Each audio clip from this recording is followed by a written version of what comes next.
પાટણ જિલ્લામાં છેલ્લા એક અઠવાડિયાથી કોરોના પોઝિટિવ કેસની સંખ્યામાં સતત ઘટાડો નોંધાતા જિલ્લાવાસીઓએ હાશકારો અનુભવ્યો છે। દિવાળીના તહેવાર બાદ પોઝિટિવ સંખ્યામાં ઉછાળો તો જોવા મળ્યો હતો અને કેસની સંખ્યા પણ બમણી થતી જોવા મળી હતી। નોંધનીય છે કે જિલ્લામાં અત્યાર સુધી 1,47,549 લોકોના ટેસ્ટિંગ કરવામાં આવ્યા છે, જેમાં 4,029 લોકોનો પોઝિટિવ રિપોર્ટ પણ આવ્યો છે, જ્યારે 73 લોકોના મોત પણ નિપજી ચૂક્યા છે। તેની સામે 3,743 દર્દીઓ સાજા થઈને પરત પણ ફર્યા છે।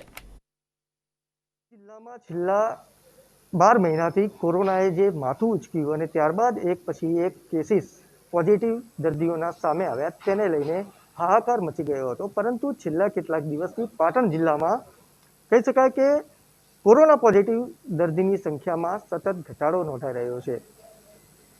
એટલે કહી શકાય કે લોકોમાં ક્યાંક ને ક્યાંક જાગૃતિ આવી છે। જો જિલ્લાની વાત કરીએ તો 1,47,000 જેટલા દર્દીઓના સેમ્પલ લેવામાં આવ્યા હતા અને તેમાં જો વાત કરીએ તો 4,029 દર્દીઓ કોરોના પોઝિટિવ પામ્યા હતા। પરંતુ આની સામે 350થી પણ વધુ દર્દીઓ સારવાર લઈને સાજા પણ થયા છે અને ડિસ્ચાર્જ થઈ ચૂક્યા છે। હાલમાં જે પ્રકારે કોરોનાના જે પોઝિટિવ દર્દીઓની સંખ્યામાં ઘટાડો નોંધાયો છે, તેને લઈને જિલ્લાવાસીઓ રાહત અનુભવી રહ્યા છે। નીરવ ચક્રવર્તી, નિર્માણ ન્યૂઝ, પાટણ।